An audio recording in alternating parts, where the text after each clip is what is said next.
성가를 통해서 많은 은혜를 주신 것을 감사를 드립니다. 한국에서 오신 분들이나 한국 소식을 잘 아시는 분들은 아마 아실 만한 분인데, 요새 한국의 젊은이들 가운데 가장 존경을 받는 인물을 꼽으라고 하면 여러 사람을 꼽을 수 있겠지만 그 안철수라는 분을 꼽더라고요. 이분은 누군가 하면 본래 의사였는데 지금은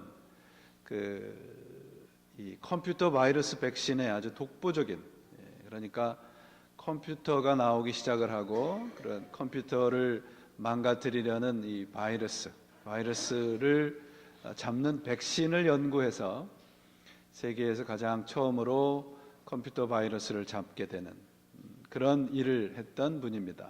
그래서 이 일로 컴퓨터 바이러스 백신을 만드는 거로 회사를 만들고, 그 회사가 지금은 정말 중견 기업으로 컸는데, 이 오너의 자리를 내어놓고 지금은 대학 강단에서 그 젊은이들을 가르치고 있다 그래요. 그래서 이분이 말 한마디 이렇게 한마디 하는 것이 젊은이들에게 또 한국 사회에 상당히 많은 영향력을 미치고 있는 것 같습니다. 이분이 현재 오늘날의 한국 사회를 진단하기를, 오늘날 한국 사회는 결과 중심의 사회다, 그렇게 이제 진단을 합니다. 그러니까 이 과정이나 그 어떤 목적을 이루기 위한 어떤 그런 피땀 어린 그런 노력보다는 결과를 더욱더 중요시한다, 그 말이에요.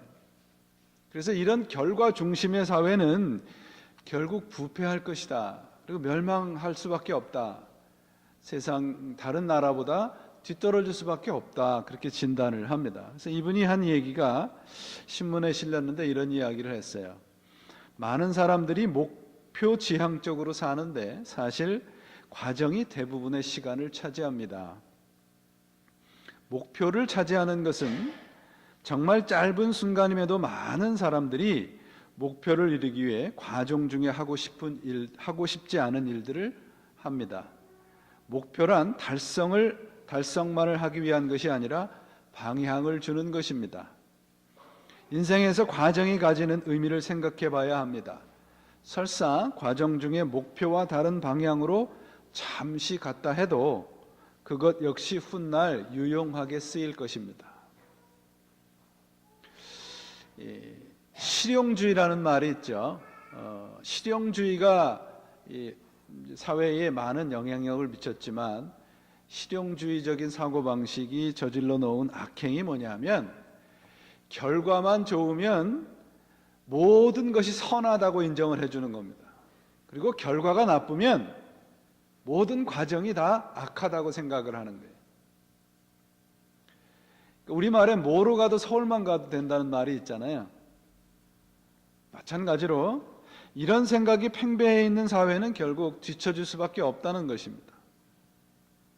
심각한 문제는 교회가 이런 실용주의적인 사고방식에 젖어 있다는 거예요. 과정을 결과보다 중요시할 때 우리는 성공지향적인 사고와 우상에서 벗어날 수 있습니다. 좁은 길을 걸어가는 과정이 없는 인생과 신앙은 속빈 강정과 같습니다. 오늘날 교회와 신자들에게 부족한 것이 바로 이 좁은 길을 걸어가려고 하는 과정에 땀 흘림이 없다는 겁니다. 왜 이렇게 됐는가? 그것은 거짓 선지자들의 가르침 때문입니다. 이들은 우리 예수 그리스도를 예배가 아닌 숭배를 하는 인물로 만들어 버렸어요. 예배와 숭배가 다른 게 뭐냐? 예배에는 좁은 길을 걸어가는 과정이 있는 반면에 숭배는 그 과정이 빠진 겁니다. 예수를 숭배하는 것은 넓은 길 기독교가 만들어 놓은 우상입니다.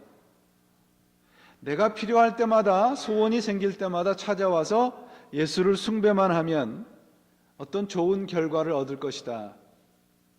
그것이 예수 숭배 사상입니다. 여러분 잘 아는 그 철학가 중에 프리드릭 니체라는 분이 있죠.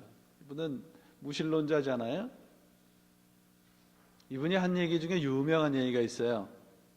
무슨 얘기냐면 예수만이 유일한 기독교인이다, 그 얘기했습니다.